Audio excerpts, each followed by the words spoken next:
A young black girl is accused of theft and aggressively arrested in a boutique. But everything changes when her father, a state senator, arrives and demands justice. Subscribe so you don't miss this gripping story, and tell us in the comments, where are you watching from? The soft hum of city life buzzed in the background as Tasha stood outside the grand glass doors of the boutique. Sunlight bounced off the gleaming windows, casting intricate reflections on the polished surface. She adjusted the strap of her small leather backpack, trying to steady her nerves. Today was supposed to be special. It was her birthday soon, and she had saved up for this, her chance to buy something meaningful, a symbol of growing up. It wasn't just about shopping. It was about doing something for herself, something to mark this milestone. The boutique she'd chosen was known for its exclusivity, the kind of place where everything glittered with unattainable elegance. Her heart beat faster at the sight of the designer dresses, accessories, and shoes displayed in the window. For a moment, she allowed herself to imagine slipping into one of those dresses, feeling like someone important. The idea gave her a brief sense of excitement, only to be clouded by a nagging thought. Would she be welcomed inside? Her father's words echoed in her mind. Never let anyone make you feel small. You belong everywhere, just like anyone else. Tasha drew in a breath. She had every right to be here. This wasn't a test, she reminded herself, just a simple shopping trip. But the nervous knot in her stomach suggested otherwise. With a quiet resolve, she placed her hand on the door, pulling it open. Just as she stepped forward, the presence of the security guard loomed into her view. He was a tall, broad-shouldered man in his mid-50s, wearing a crisp uniform. His stern face carried an expression that Tasha had learned to recognize too often. "Excuse me, miss," the guard said, his voice rough. "What's your business here?" Tasha blinked, startled by the abruptness of the question. She adjusted her posture, trying to appear confident. "I'm here to look around," she replied. "I want to pick out a gift." The guard's gaze swept over her, his lips pressing into a thin, disapproving line. He looked her up and down, from her sneakers to the simple denim jacket she wore, as if assessing whether she belonged. "This isn't the kind of place for browsing," he said slowly, emphasizing the word like it carried more weight than it should. Tasha felt her cheeks burn. She knew exactly what he meant. It wasn't her clothes that bothered him, it was her presence. But she kept her voice steady. "I have money. I'm buying something for my birthday." The guard crossed his arms, standing firm. "We have rules. We don't let unsupervised minors inside without an adult. Store policy." Tasha's pulse quickened, anger bubbling beneath her calm surface. Rules or assumptions?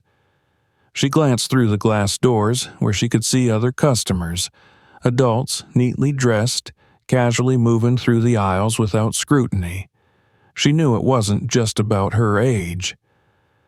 "I'm not a child," Tasha said, trying to keep her voice even. "I'm almost 14. "That's still a minor," the guard snapped, clearly not interested in making exceptions. Tasha stood her ground. She wasn't leaving. She couldn't leave. Not like this. If she gave in, if she let him push her away, it would confirm every unfair thing she'd ever been told about where she belonged. "I just want to look around," she insisted. "I'm not causing any trouble." The guard sighed, clearly annoyed. He looked her over again, as if debating whether it was worth arguing. Finally, with a grudging nod, he stepped aside. "Fine, but don't cause a scene." Tasha forced herself to smile, though it didn't quite reach her eyes. "Thank you," she said, slipping past him into the cool, perfumed air of the boutique. But the moment she crossed the threshold, the weight of the interaction lingered like a shadow, dulling the excitement she had felt earlier. Inside, the boutique was everything she imagined. Gleaming shelves, velvet-covered chairs, and soft music playing in the background. Yet, instead of feeling welcome, she felt like an intruder in someone else's world. As she walked slowly through the aisles, she noticed the subtle shift in energy around her. A few staff members glanced in her direction, then quickly looked away, as if deciding she wasn't worth their attention. Others whispered to each other, their eyes flickering toward her, though their smiles were carefully hidden beneath professionalism. Tasha let out a slow breath and continued browsing. She moved toward a display of jewelry, her fingers brushing lightly over the delicate chains and gemstones. For a brief moment, she allowed herself to forget the incident at the door, imagining how the bracelet she admired would look on her wrist. But the feeling of being watched was hard to shake. Every step she took felt too loud, every movement scrutinized. She shifted uncomfortably, casting a quick glance around the room. The uneasy sensation gnawed at her, making it hard to focus on the very reason she'd come here. Suddenly, her eyes landed on the boutique's large mirror near the entrance. In it, she could see herself, standing slightly hunched, her brows furrowed, and behind her, the security guard still lingering by the door, watching her every move. He wasn't even pretending to be subtle. Tasha swallowed hard, feeling frustration creep in again. No one else seemed to be monitored the way she was. Wealthy women in tailored coats drifted through the store, talking among themselves, laughing lightly, as though the world existed just for them. Why couldn't she be part of that world, too? Why did everything have to be so complicated? She wandered deeper into the boutique, hoping to lose herself among the racks of expensive clothes. As she ran her fingers over a soft silk scarf, she thought of her father again. He always told her to be strong, no matter what the world threw her way. "You don't have to be what they expect you to be," he'd say with a smile. But standing here now, surrounded by silent judgments, that strength felt distant and hard to reach. When Tasha finally found a dress that caught her eye, a light blue chiffon with delicate embroidery, her heart lifted slightly. She carefully lifted it off the hanger and held it against herself, admiring the way it swayed when she moved. In the mirror, the dress looked like it belonged to her. For the first time that day, she smiled, genuinely, hopefully. But that brief moment of joy was cut short when she caught sight of the boutique's consultant, a tall, thin woman with sharply styled hair and cold eyes. The woman's gaze was locked on Tasha, lips pressed together as if she'd smelled something unpleasant. Tasha lowered the dress, suddenly feeling small again. The consultant's presence was unnerving, and the unspoken message in her gaze was clear. You don't belong here. Tasha stood frozen for a moment, unsure whether to approach the fitting room or leave the dress behind. The excitement she'd felt earlier faded, replaced by a heavy weight in her chest. She tried to shake it off, reminding herself why she'd come. This is my day. I belong here, just as much as anyone else. Taking a deep breath, she folded the dress over her arm and continued toward the fitting room, determined to push forward despite the cold stares. The boutique's consultant followed her at a distance, watching closely, her gaze never softening. The atmosphere grew heavier with each step, as if the very walls of the store conspired to remind Tasha of her place, or lack thereof. She clenched her fists briefly, her father's words echoing once more in her mind. You belong everywhere. She only hoped that soon she would start to believe it. Tasha clutched the dress tighter as she made her way through the boutique, the soft fabric brushing against her skin. She tried to focus on how the dress would look on her, imagining herself wearing it for her birthday dinner, but the unsettling presence of the consultant shadowed her thoughts. Every step felt heavy, weighed down by the judgment in the woman's eyes. The boutique was quiet, with only a few customers scattered among the racks. Yet, even in the stillness, Tasha felt conspicuous, like every movement she made was being scrutinized. She kept her gaze ahead, but in her peripheral vision, she could sense the consultant watching her, always watching. The woman's steps were soft, almost inaudible, but Tasha could feel them following her as she neared the fitting room. Her heart pounded in her chest, and a tight knot of unease twisted in her stomach. Why was she following her? Why couldn't she just shop like everyone else? Tasha paused for a moment near a rack of shoes, pretending to browse while glancing at her reflection in a nearby mirror. As she feared, the consultant was standing just a few feet behind her, arms crossed, lips pursed, her eyes narrowing in suspicion. The consultant's presence was palpable, and it sent an uncomfortable shiver down Tasha's spine. Trying to ignore her, Tasha turned her attention back to the shoes, picking up a pair of sleek black heels. They were beautiful, and she imagined how they'd feel on her feet, how grown up she'd look in them. But the joy of the moment was fleeting, swallowed by the awareness that the consultant wasn't going anywhere. She could hear the woman's voice in her head, even though she hadn't spoken yet. What is she doing here? Does she even belong in a place like this? Tasha carefully put the shoes back, her hands trembling slightly. She couldn't shake the feeling that every choice she made, every item she touched, was another reason for the woman to suspect her. It wasn't fair. She moved slowly toward the fitting rooms, clutching the dress a little tighter. The soft fabric, once a source of excitement, now felt like a burden, a symbol of the scrutiny she was under. The consultant's gaze followed her, every step making Tasha feel smaller, more out of place. A part of her wanted to leave, to walk out of the boutique and forget she'd ever stepped inside. But another part, stronger, more determined, refused to give in. She deserved to be here, just like anyone else. With that thought in mind, Tasha continued toward the fitting rooms, her steps purposeful despite the tension in her chest. She pushed the door open, stepping into the small, elegantly decorated room. The mirrored walls made the space feel bigger than it was, but the reflections only served to remind her of how alone she felt. As she hung the dress on the hook, Tasha caught sight of herself in the mirror. Her expression was tight, her eyes filled with a mix of frustration and sadness. Why couldn't she just enjoy this?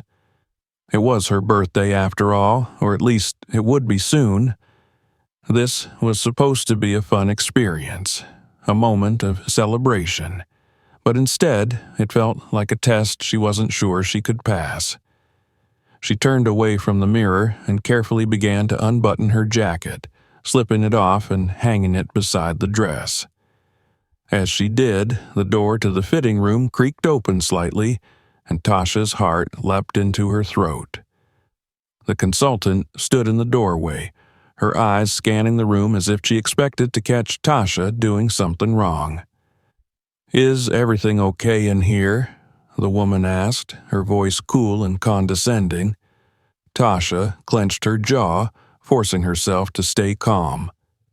"Yes, everything's fine," she replied, trying to keep her voice steady. The consultant lingered for a moment, her eyes darting to the dress hanging on the wall, then back to Tasha. It was clear she didn't believe her, and the weight of that disbelief settled heavily in the air between them. "I'll be right outside if you need anything," the consultant said, though the tone of her voice made it clear that she didn't expect Tasha to need anything at all.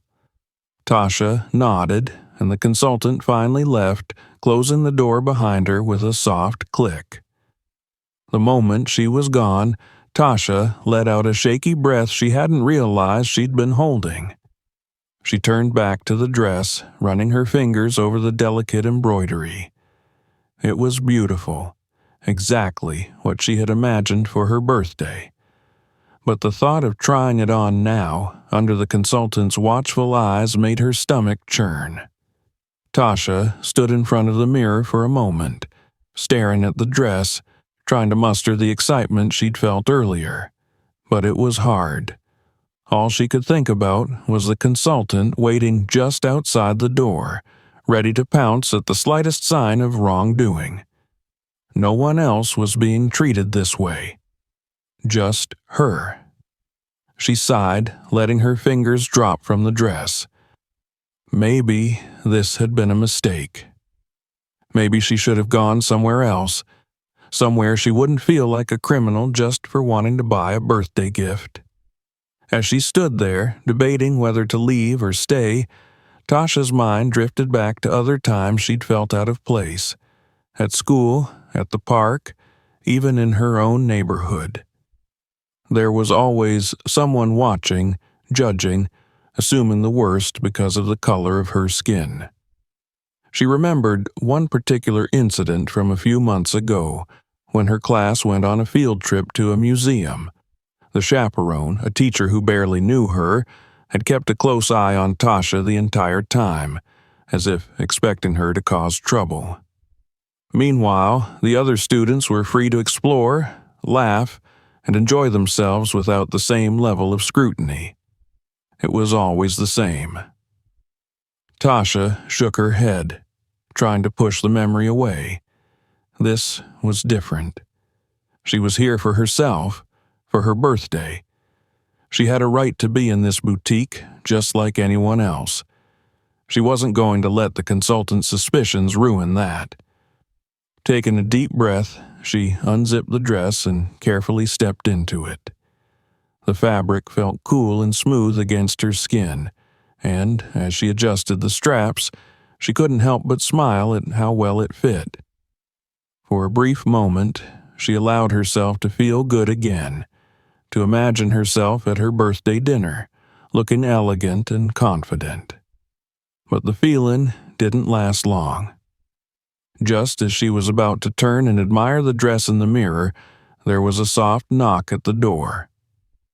"Tasha?" The consultant's voice filtered through the door, sharp and impatient. Tasha's heart sank. "Yes?" "I need to check something," the woman said, her tone leaving little room for argument. Tasha swallowed hard, unsure of what to do. "Can you wait a minute? I'm still getting dressed." There was a pause, then the sound of the consultant's sigh. "Fine, but don't take too long." Tasha stared at herself in the mirror, feeling her chest tighten with frustration. Why couldn't she just try on a dress without being harassed?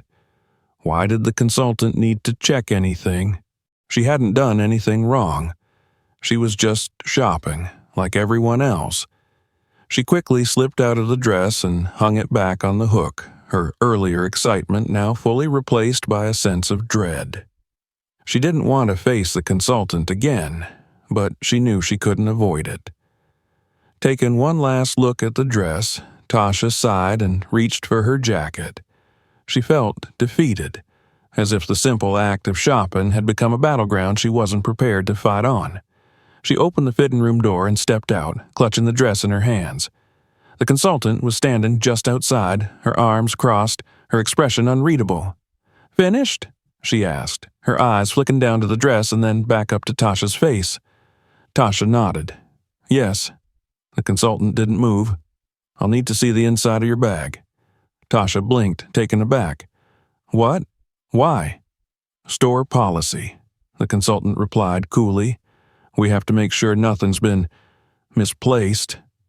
Tasha's heart pounded in her chest. Was she serious?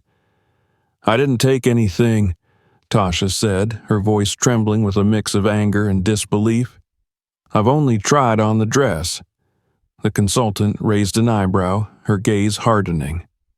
"Then you shouldn't have a problem showing me your bag, should you?" Tasha stared at the woman, her mind racing. This wasn't right. She hadn't done anything wrong, and yet here she was, being treated like a criminal. She opened her mouth to protest, but the consultant was already reaching for her bag. "I'm calling security," the woman said, turning away without another word. Tasha's stomach dropped. This was getting worse by the second. Tasha stood frozen as the consultant marched away, her heart thudding against her ribcage. Panic spread through her body like wildfire. This was no longer just an uncomfortable shopping trip. Things were spiraling far out of control. She hadn't stolen anything. She knew that. But it didn't matter. The consultant's cold glare and sharp tone had already condemned her, and now the looming threat of being humiliated in front of everyone filled her with dread. Tasha clutched her bag tighter, her mind racing. What should she do? Should she run? Should she call her dad? Her father had always told her to stay calm in situations like these. But how could she remain calm when she was being accused of something so unfair?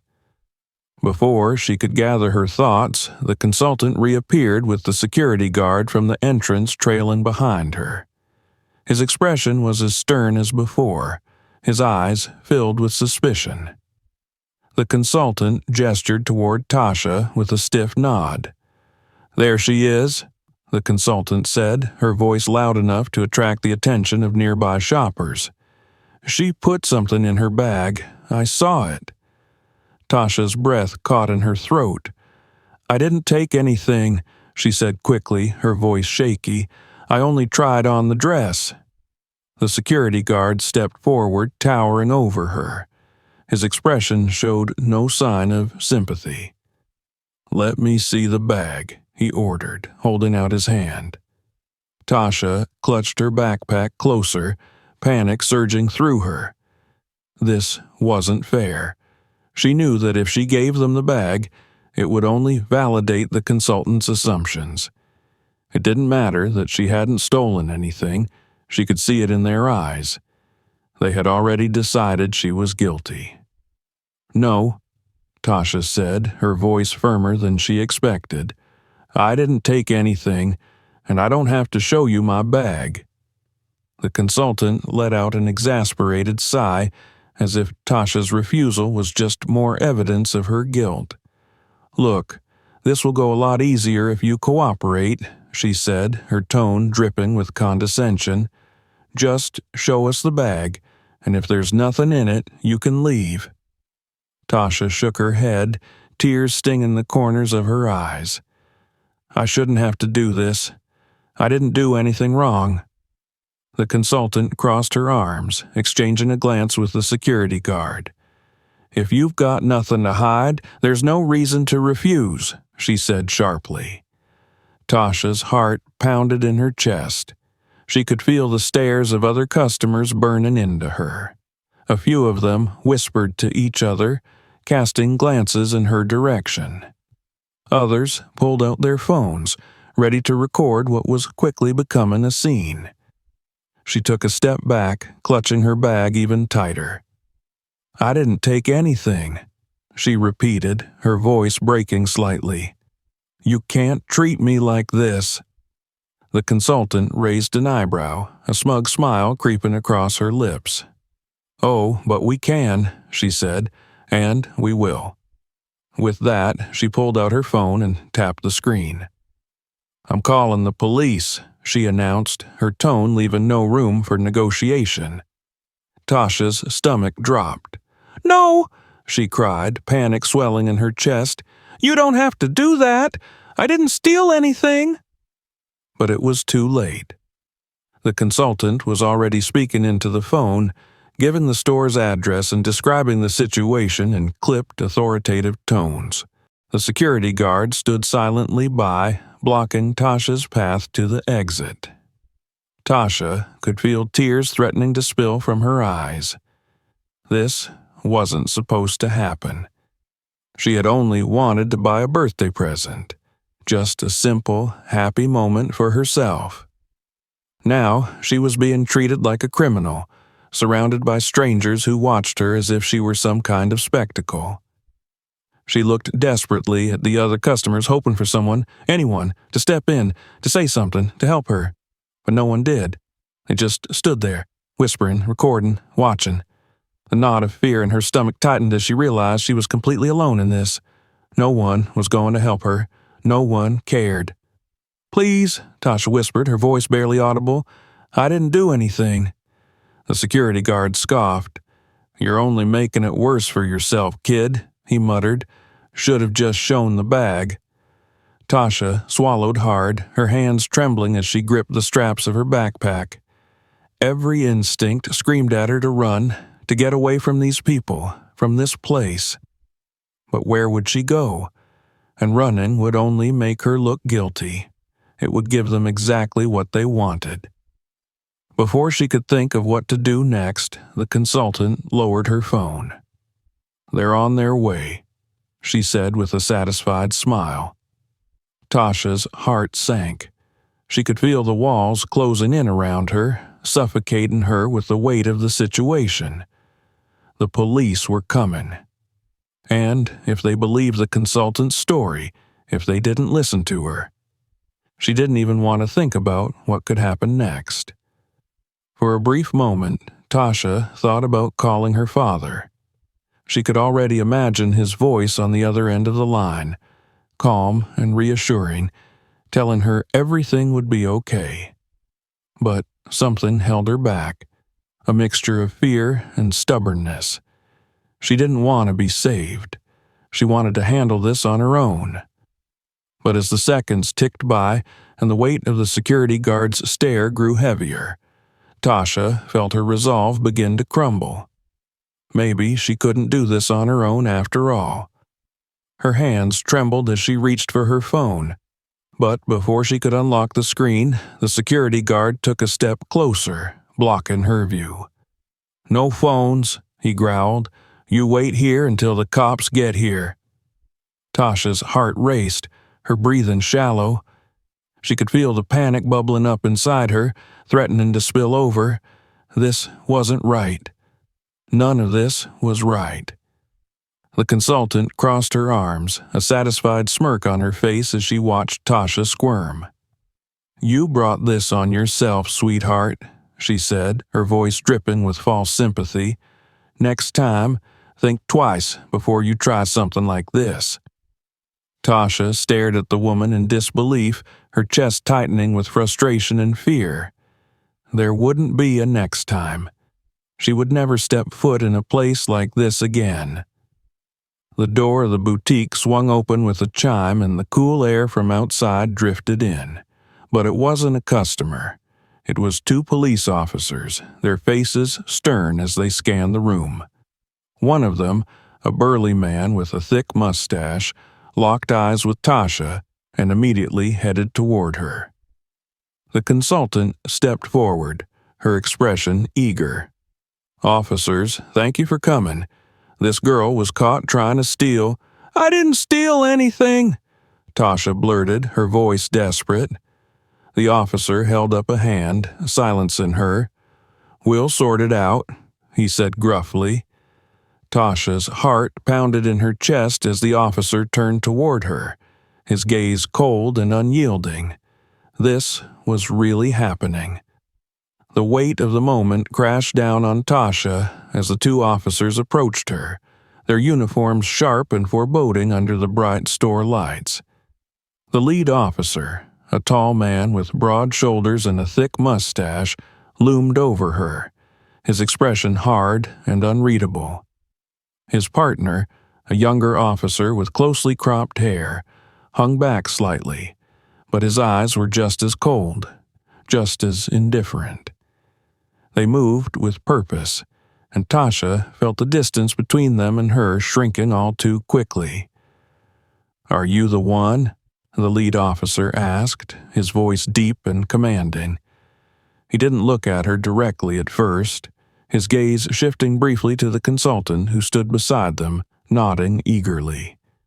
"Yes, officer, that's her," the consultant said, her voice dripping with authority. "She's been acting suspiciously from the moment she walked in. I saw her put something in her bag." Tasha's heart pounded so loudly in her chest she could barely hear the conversation over it. Her legs felt weak, like they could give out at any second. This wasn't happening. She had done nothing wrong, but here she was, trapped in a nightmare where the people in power had already decided she was guilty. "I didn't steal anything," Tasha pleaded, her voice cracking. She looked up at the officers, her eyes wide with fear. "I just tried on a dress, that's all." The lead officer's expression didn't change. He was completely unmoved by her words. "We'll need to search your bag," he said flatly, his tone leaving no room for negotiation. Tasha clutched her backpack tighter against her chest, instinctively pulling it closer as if it could somehow shield her from what was coming. She shook her head, panic taking over her senses. "No, I didn't take anything. You can't just—" Before she could finish, the officer reached forward and grabbed her arm, his grip firm and unyielding. The suddenness of it shocked her, and she stumbled backward, gasping in fear. "I said, we'll need to see the bag," the officer repeated, his voice growing harsher. Tasha's eyes filled with tears as she tried to pull her arm away. "Please, you don't understand. I didn't do anything," she cried, her voice trembling. The younger officer stepped forward now, his hand resting on the radio strapped to his chest. His expression was less stern than his partner's, but the look in his eyes was one of detachment. To him, this was just another routine call. "Tasha, right?"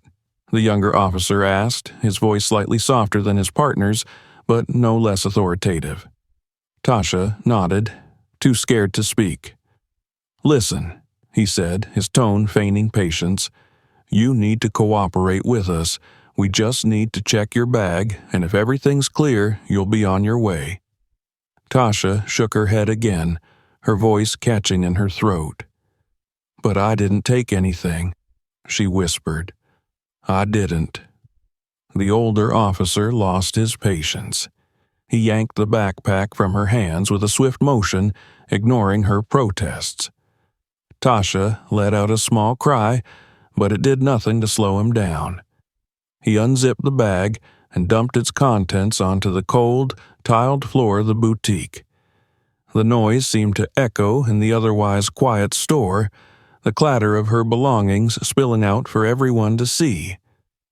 Tasha's breath hitched as she watched the scene unfold. Her books, her phone, her wallet, everything lay scattered across the floor.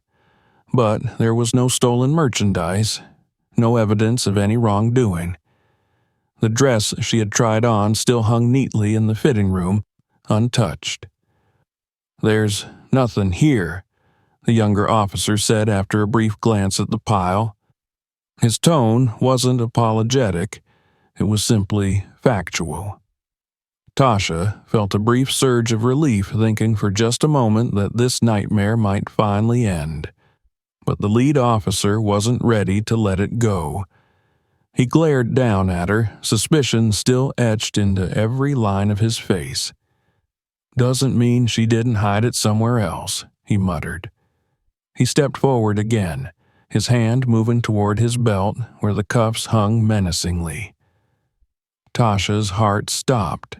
Was he serious? They had already searched her bag. There was nothing to find. What more did they want? "Turn around," the lead officer ordered, his voice low and threatening. "We're taking you in." Tasha's eyes widened in horror. "No!" she cried, her voice raw with fear. "You can't do this. I didn't do anything wrong." But the officer didn't listen. He grabbed her by the arm again, this time pulling her roughly toward him as he reached for the cuffs. Tasha struggled, her mind racing. She wasn't going to let this happen. She couldn't let this happen. "Stop resisting," the lead officer growled, his grip tightening. "I'm not," Tasha sobbed. "I'm not resisting. Please just listen to me." The younger officer stepped in now, his face a mask of calm indifference. "It'll go easier if you just cooperate," he said, as if that were the most reasonable thing in the world. But Tasha couldn't cooperate. How could she cooperate when she had done nothing wrong? She struggled again, trying to pull away, but the older officer was stronger. With a swift motion, he forced her arms behind her back and snapped the cold metal cuffs around her wrists. The sharp click of the handcuffs locking into place sent a shockwave of despair through Tasha's body. She gasped, her chest heaving as tears streamed down her face. This wasn't just a misunderstanding anymore. This was an injustice. She hadn't stolen anything, and now she was being treated like a criminal. "Please," Tasha whispered, her voice barely audible. But the officers weren't listening anymore. The younger one reached for his radio, while the older officer pulled her roughly toward the exit. Customers stared, their expressions a mix of curiosity and disdain. Some had their phones raised, recording the entire ordeal, while others whispered among themselves, as if Tasha were some spectacle meant to be watched and judged. The consultant stood off to the side, arms crossed and a smug smile playing at the corners of her lips. She had gotten exactly what she wanted, and there was no remorse in her eyes. As Tasha was dragged toward the exit, she heard the familiar chime of the door opening. Her body was shaking, her mind racing with fear and confusion. How could this be happening? Just as she thought the situation couldn't get worse, the next voice she heard stopped her in her tracks. "Tasha?" It was deep, familiar, filled with disbelief and fury. Her father. Tasha whipped her head around, her tear-filled eyes landing on the tall figure of her father, Senator Charles Haynes. He stood just inside the doorway, his expression a mixture of shock and anger. He took one look at his daughter, handcuffed and crying, and his entire face darkened with rage. "What the hell is going on here?" Senator Haynes demanded, his voice booming through the boutique. He stepped forward, his imposing presence sending a ripple of tension through the room. The officers froze, their grip on Tasha loosening slightly. The lead officer opened his mouth to respond, but Senator Haynes cut him off, pointing a shaking finger toward his daughter. "Let her go," he ordered, his tone leaving no room for argument. Tasha's heart pounded in her chest, a mixture of relief and fear. Her father was here. But what would happen now? Would he be able to fix this? The older officer hesitated, clearly taken aback by the sudden shift in power. "Sir, I said let her go," Senator Haynes roared, stepping closer. The anger radiating from him was palpable, his fists clenched at his sides. For a moment, the officers seemed unsure of what to do. They exchanged a quick glance, then reluctantly removed the cuffs from Tasha's wrists. The moment she was free, she stumbled toward her father, tears still streaming down her face. Senator Haynes immediately wrapped an arm around her, his face softening as he looked down at her tear-streaked face.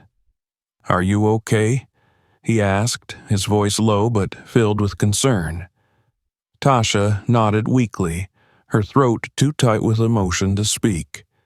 She buried her face in his chest, her whole body shaking with relief. But the moment was short-lived. Her father turned back to the officers, his expression hardening once more. "You're going to regret this," he growled. Senator Charles Haynes stood tall and resolute, his piercing gaze sweeping across the boutique. His arm remained around Tasha, holding her close as if his presence alone could shield her from the injustice she had just endured. The room fell into a stunned silence, the tension crackling in the air. Shoppers stood frozen, phones still in hand, as they realized that this man wasn't just an ordinary father. He was a powerful figure, someone with influence and authority they hadn't anticipated. The two officers exchanged uneasy glances, their rigid postures faltering under the senator's commanding presence. The younger officer took a step forward, attempting to salvage the situation. "Sir, we—" But Senator Haynes raised a hand, silencing him with a glare. Not another word. His voice was low, deliberate, yet filled with restrained fury. "You handcuffed my daughter in a public space, humiliated her, and dragged her through this store without cause. Do you have any idea who I am?" The lead officer stiffened, regaining a shred of his earlier confidence. "Sir, we were responding to a report. The store employee—" Senator Haynes cut him off with a sharp look. "I don't care what she said," he snapped. "Did you find anything in my daughter's possession? Did you even bother to listen to her before you treated her like a criminal?" The officer's mouth opened, but no words came. His silence was answer enough. The senator's expression darkened further. He turned toward the consultant, who now looked considerably less smug. She shifted uncomfortably under his withering gaze, her earlier confidence draining away. "You called the police," he said slowly, his voice dangerously calm. "You accused my daughter, without evidence, and allowed this farce to escalate. Why?" The consultant faltered, glancing toward the security guard for support, but found none. The guard, now realizing the gravity of the situation, shifted uneasily from foot to foot, his eyes glued to the floor. I thought she took something," the consultant stammered, her voice shaky. She was acting suspicious." Senator Haynes took a step closer, his towering figure casting a shadow over her. "What exactly about her was suspicious?" he asked, his tone razor-sharp. "Was it her clothes, her demeanor, or was it something else?" The consultant swallowed hard, unable to meet his gaze. The implication in his words hung heavily in the air, undeniable and inescapable. "I want your manager here," the senator demanded, his voice loud and clear. "Right now." The consultant stumbled back, nodding quickly. "Of course, sir, right away." She turned on her heel and disappeared into the back of the store, eager to escape his wrath, if only temporarily. Senator Haynes looked down at Tasha, gently wiping a tear from her cheek with his thumb. "You okay, sweetheart?" he asked, his tone softening as he looked into her eyes. Tasha sniffled, nodding slowly, though her heart still raced from the ordeal. "I'm okay," she whispered, her voice hoarse. Her father gave her a small, reassuring smile. "We're going to fix this," he said firmly. "I promise." He turned his attention back to the officers, his expression hardening once more. "You two," he barked, "get your supervisor on the phone, now." The younger officer fumbled with his radio, his confidence evaporating under the senator's intense scrutiny. "Yes, sir," he muttered, stepping aside to make the call. Meanwhile, the boutique manager, a short, nervous man in a tailored suit, arrived from the back, wiping his palms against his slacks as he approached. His wide eyes took in the scene before him. Two officers standing awkwardly, a furious senator, and a crowd of onlookers filming the entire incident. "Senator Haynes," the manager stammered, extending a hand that was promptly ignored. I'm terribly sorry about all this. I wasn't aware." "Save it," the senator snapped. "Your consultant accused my daughter of theft with no evidence, called the police on her, and allowed them to handcuff her in front of everyone." His voice grew louder with each word, the weight of his fury pressing down on the manager like a heavy stone. "This is unacceptable." The manager's face paled. I assure you, sir, this is not how we conduct business. I'll personally see to it that the employee is disciplined." "That's not enough," the senator growled. "There will be consequences, legal, financial, and public. I'll make sure of it." The manager swallowed nervously. "Of course, sir. We'll do whatever we can to make this right. Please allow us to apologize." Senator Haynes narrowed his eyes. "You'll be hearing from my lawyers," he said coldly, "and this store will issue a public apology. If you think this will go away quietly, you're sorely mistaken." The manager nodded frantically, wringing his hands as he tried to keep up with the senator's demands. "Yes, of course, Senator. Whatever you need." Senator Haynes glanced at the officers, who were still waiting awkwardly by the entrance. The younger one had finished his call, but he looked too nervous to approach. "Your department will hear from me, too," the senator said, his voice like steel. "There will be a full investigation into how this was handled, and I'll make sure every single person involved faces the consequences." The officers exchanged nervous glances, knowing that their careers might very well hang in the balance. Tasha leaned into her father's side, her small frame still trembling from the shock of it all. But for the first time since the ordeal began, she felt a flicker of safety, of hope. Her father was here, and he wasn't going to let them get away with this. The boutique manager cleared his throat awkwardly. "Sir, we'd like to offer your daughter anything she wants on the house as a gesture of goodwill." Tasha looked up at her father, who raised an eyebrow. "Well?" he asked gently. "Do you want to pick something, sweetheart?" Tasha hesitated, glancing toward the dress she had tried on earlier. The excitement she had felt before was gone, replaced by a lingering bitterness. Still, she gave a small nod. "The dress," she whispered. Senator Haynes gave her a reassuring squeeze. "We'll take the dress," he said to the manager, "but don't think that settles this." "Of course, sir," the manager stammered. "Whatever you need." Senator Haynes turned back to Tasha, his expression softening once more. "Come on, sweetheart, let's get out of here." Tasha nodded, clutching his hand as they walked toward the exit. The crowd of onlookers parted for them, their whispers following the senator and his daughter as they left the boutique behind. But as they stepped outside into the cool afternoon air, Tasha knew this wasn't over, not by a long shot. Senator Haynes led Tasha out of the boutique and into the cool, crisp air of the afternoon. The tension clung to them both like a heavy cloud, but Charles knew this incident couldn't end with just walking away.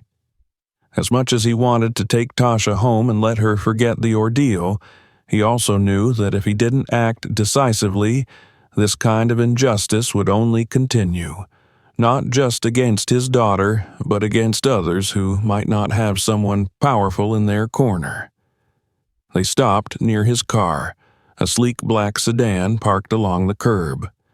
Tasha leaned against it, her head low, still shaken by the events. Charles knelt down beside her, his hand resting gently on her shoulder.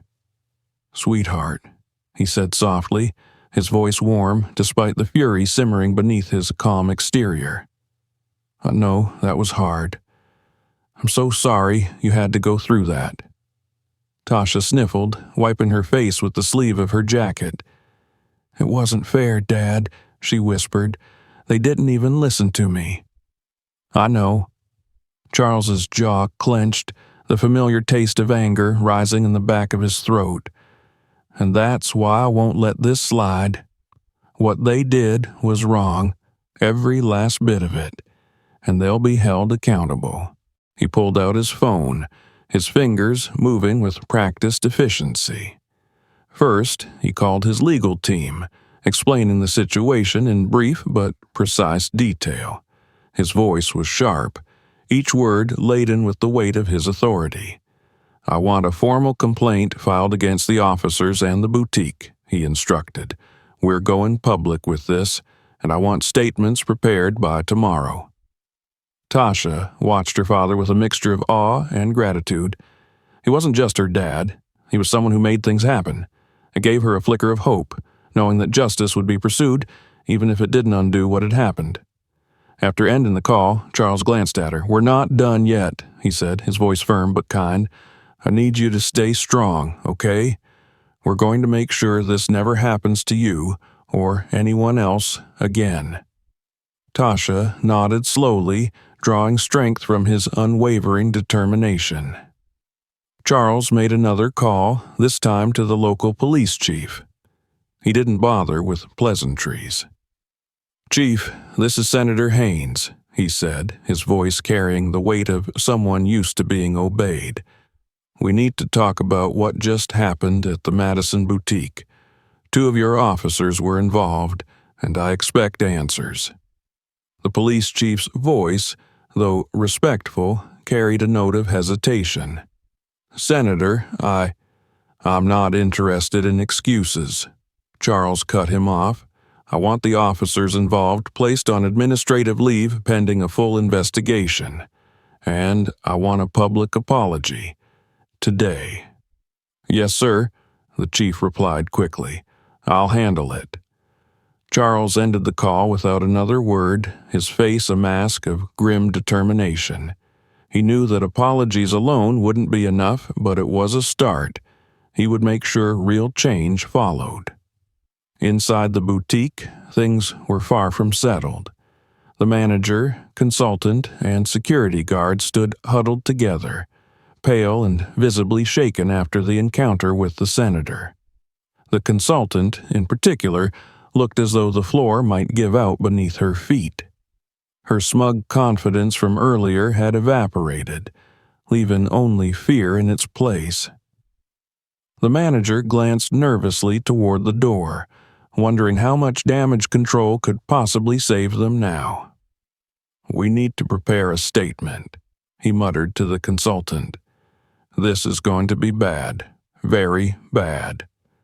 The consultant nodded wordlessly, her mind racing. She knew that an apology would only be the beginning. Her job, her career, was now hanging by a thread. Meanwhile, back outside, Charles glanced down at his daughter once more. "Are you ready to head home?" he asked gently. Tasha hesitated for a moment, then shook her head. "No," she whispered. "I want to see this through." Her father raised an eyebrow, surprised but impressed by her resolve. "You sure?" Tasha nodded. "I want them to know they can't treat people like that. Not me, not anyone." Charles smiled, a rare softness breaking through his stern exterior. "That's my girl," he said proudly. "Let's make sure they hear us." Later that evening, Charles sat beside Tasha in the living room as news outlets picked up the story. Footage from customers in the boutique had gone viral, showing the officers aggressively arresting her while the consultant looked on with satisfaction. The backlash was swift and overwhelming. Social media exploded with outrage, demanding accountability from both the boutique and the police department. The boutique issued a formal apology within hours, promising to revise their policies and implement mandatory anti-discrimination training for all employees. The police department announced that the officers involved had been placed on administrative leave pending investigation, as Senator Haynes had demanded. But it didn't stop there. Charles knew that systemic change required more than a few public apologies. This was just the beginning. As the night wore on, Tasha curled up beside her father, exhaustion finally catching up with her. But for the first time that day, she felt safe. She knew that she wasn't alone in this fight, and that her father would stand beside her every step of the way. The next day, the story continued to spread like wildfire. The viral videos of Tasha's arrest fueled a wave of public outrage, dominating news feeds and TV broadcasts. People from all over the country shared the footage, expressing their disbelief and anger at the way Tasha had been treated. This wasn't just about one girl in a boutique. This was about something much bigger. Hashtags demanding justice trended across social media, and civil rights organizations quickly got involved, calling for accountability from both the boutique and the police. The attention brought scrutiny not just to the individuals involved, but to larger issues of systemic racism and profiling in high-end stores. Tasha and her father sat together in their living room, watching the news unfold. The local news anchor spoke in measured tones, summarizing the latest developments. The Madison Boutique has issued a public apology and promised to implement mandatory anti-discrimination training for all employees. Additionally, the 2 officers involved in the incident have been placed on administrative leave pending investigation. Tasha glanced at her father, who gave her a reassuring nod. It was a small victory, but it was a start. That afternoon, Charles received a call from a prominent talk show host, inviting him and Tasha to appear on national television to discuss the incident. At first, Charles was hesitant. He wanted to protect his daughter from further exposure, but Tasha surprised him by saying, "I want to do it, Dad. I want people to know what happened. Maybe it'll help other kids who go through this." Charles smiled, proud of her courage. "Okay," he said softly. "We'll do it together." The next day, Tasha and her father sat under the bright studio lights, facing the talk show host and a live audience. The host introduced them warmly, acknowledging Tasha's bravery and Senator Haynes's swift response to the situation. "Tasha, first of all, I just want to say how sorry we are that this happened to you," the host began. "Can you tell us, in your own words, what you were thinking and feeling during the incident?" Tasha took a deep breath, clutching her father's hand for support.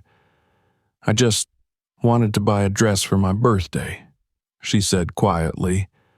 "But the whole time I was there, it felt like they didn't want me to be, like I didn't belong." Her voice wavered slightly, but she pushed on. "When they accused me of stealing, I felt scared and angry. I knew I hadn't done anything wrong, but no one would listen. It was like I didn't matter." The audience sat in stunned silence, absorbing her words.